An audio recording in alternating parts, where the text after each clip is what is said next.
All across the country, thousands of people go missing in U.S. national parks every year.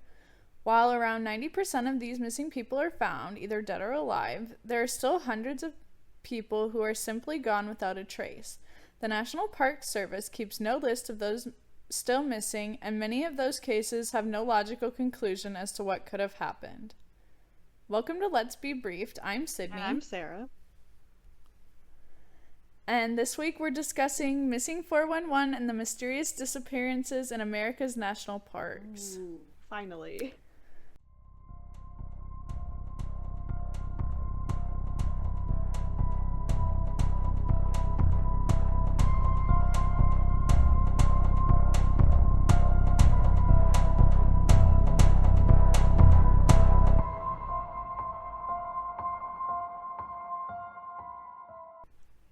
Yeah. We've been holding out on this one for a while. Yeah. This is crazy. I mean, we wanted to read the books, but that's not gonna happen. Yeah, I know. I looked $62 for a used paperback. Right. Why doesn't he print another run of them? I feel like there's enough demand that people would. Right. Maybe I just don't understand what's normal demand. But yeah, I think we are a little biased on that, but they should not be that much. That's crazy.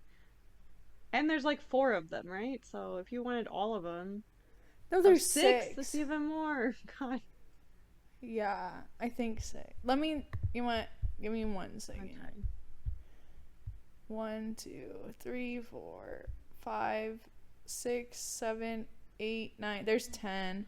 Yeah, and $60 for used. It's $600. Yeah. Yeah.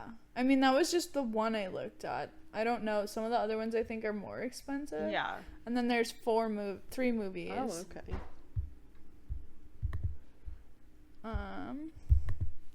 So yeah, I know you know about this one because we watched the documentaries and videos about it together.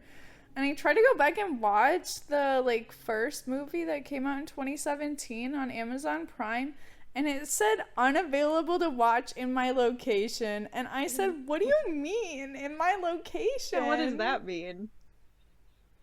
Why can't I watch it?" Right. They blocked it for people in the US to watch. Maybe I should try and see if I can do it. I don't have Amazon Prime, video. Oh. That is weird. Yeah.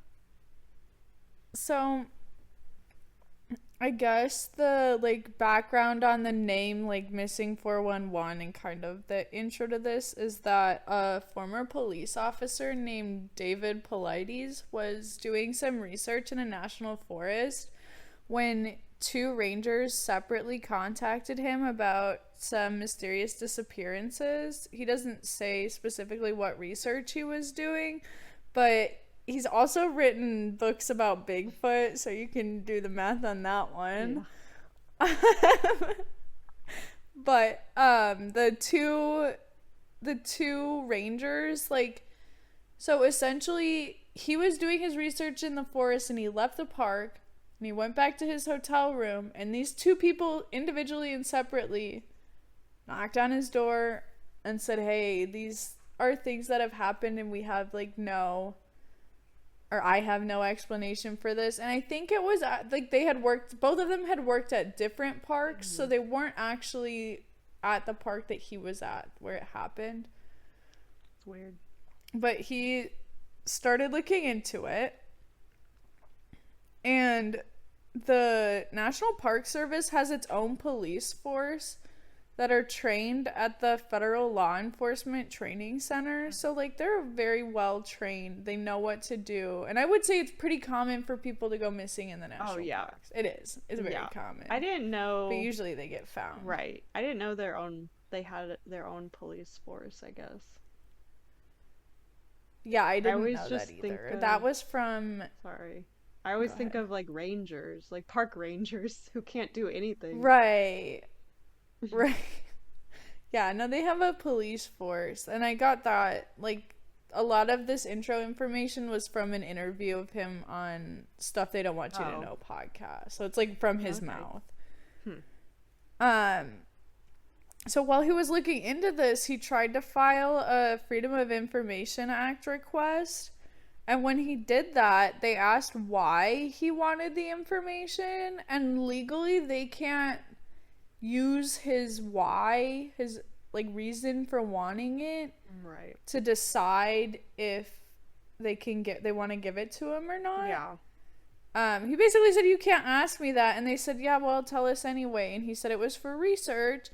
And they said, we don't want to give it. We don't have a list. Yeah, he shouldn't have given a why at all. I know. Wow. How do they, like, And then, I don't know. I remember that, yeah, they said they didn't have a list at all, but, like, how do you not keep anything? well, they might have a list. Yeah, they just didn't want to share it. Yeah. Right. And he said, he was pretty stunned by that response because any other police force would have a list of actively missing people and cold cases. Like, that's not Right. Even a small police force would have that, and this is a big, well-trained, well-funded police force. So to him, he was like, also, if someone goes out in the woods and finds a body, you're really gonna say, yeah, we have no idea who it could even be? Right, yeah, you gotta match it to some kind of database. Right. Yeah. Yeah, I think they just lied. Yeah. And he pointed out on their website, they have a list of every movie filmed on national park land. But they don't have a list. Right. Yeah. I didn't know they have that. Yeah. It's on their That was, website. like, funny. Yeah. And sad. But... So yeah, it is sad. You don't have a list of people, yeah, human lives that are missing.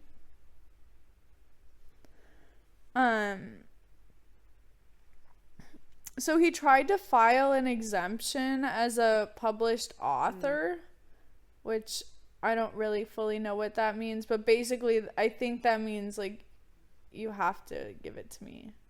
Like, I'm an author, this is for a book. right. And he said that he wanted them to put together a list. And they told him that he didn't have enough published books in libraries to qualify, which is not a law. That's not a real... Yeah. There's nothing that says that, and he said that, and they said that it's just their internal policy. And he was like, okay, well, let's just pretend here that I'm gonna buy Yeah. the information. How much would that be? They were like, we'll get back to you. And they got back to him, and they said, just for Yosemite, it would be $34,000. What the fuck? And for all the national parks, it would be $1.4 million. That's fucking crazy. Like, really? Right. They said we're going to pay one analyst $65 an hour, and it's going to take them that long. Wow. I'm like, that's ridiculous. Right. There's no way. Yeah, there's no way. They just made it up. Yeah. Also, like, if he was a journalist, like, would they... Like, I mean, kind of an author doing research is kind of similar to a journalist, so it's like... Right. I feel like, how can you say, like, someone like that can't have it? Also, it's the government. Yeah. Why can't they? Right. No, they definitely have a list. Put it together. Yeah. Yeah, and he said that he thinks they actually do have a list. They just don't want to share it. And that kind of makes you wonder why. But is it just because it makes them look bad? Because Right. police forces can be bad about that kind of stuff. Like, all about, like, image. Yeah, and I guess if they don't know what he's really using it for, like, they can't control his narrative about it, I guess. Right. I don't know. But you still shouldn't be able to just say no. But I Right? guess you can't prove that they do have a list and that they lied to you. Like, I mean, what can you do, I guess? Right. Right. So now we'll kind of get into the criteria. Not really, because all of the stories in Missing 411 in the book series, any signs of animal attack are automatically not in the book. So none of these stories contain any visible signs of animal interference, no willingly gone missing situations where there were mental health questions beforehand, and I believe none that were clear like human interference either. Okay. So these are just ones that there really is no explanation. Yeah, that makes sense. But a lot of the cases happen near large bodies of water and near boulder fields, which is usually ends up being granite. Like it's around large deposits of granite or bodies of water. Almost all of them have search and rescue dogs and cadaver dogs that can't find any scent when they start the investigation, which most of these are elderly and children and people who are like developmentally disabled. So I would think that they're not moving through the forest stealthily. Right. Or paying attention to what they're touching. So there should be a scent. Right, yeah. That is weird. I mean, maybe by the body of water, I guess, if they fell in the water, but like... Right. But not... Like, usually that's right, not... Yeah, and the boulder fields suspected. Are like... It's wide open, so like that's... Right. And then most of the time when the children are missing, either them or their bodies are found in really odd places, like up a mountain where you'd never expect a little kid to be able to get. And in one case, a 2-year-old was found 550 feet up from where he went missing. Yeah. 2 years later or something like that. Like it was a long time after. Wow. To where it's like, how could a child have gotten right, there? Yeah, that is weird. So this is my personal favorite case, which is Keith Parkins, who was 2 years old when he went missing in 1952. He was left alone for only a few minutes at his grandparents' house in Ritter, Oregon, where his older brothers went inside to eat. When they noticed he was missing, they scoured the entire property trying to find him, and other locals also joined in searching the surrounding areas. They were trying to find him before dark because it was supposed to snow that night, but they didn't. 19 hours later, he was found in Skull Canyon, which was 12 miles away from where he had gone missing, and he was alive. Obviously, like, scratched up and whatever. But this was 12 miles from where he had gone missing 19 hours later, and the terrain between the farm and Skull Canyon was, like, big hills. Like, it wasn't flat. Yeah.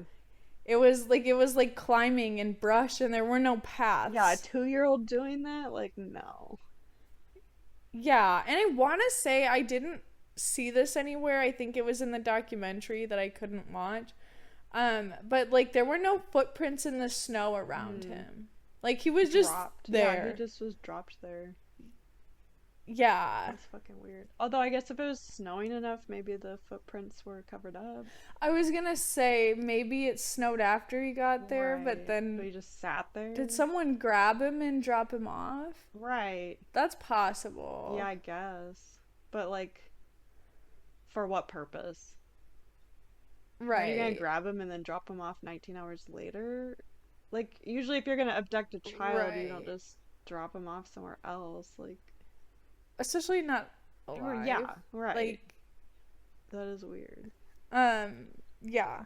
And for the Missing 411 documentary, Survivor Man Les Stroud tried to recreate the trek the 2-year-old would have had to have taken to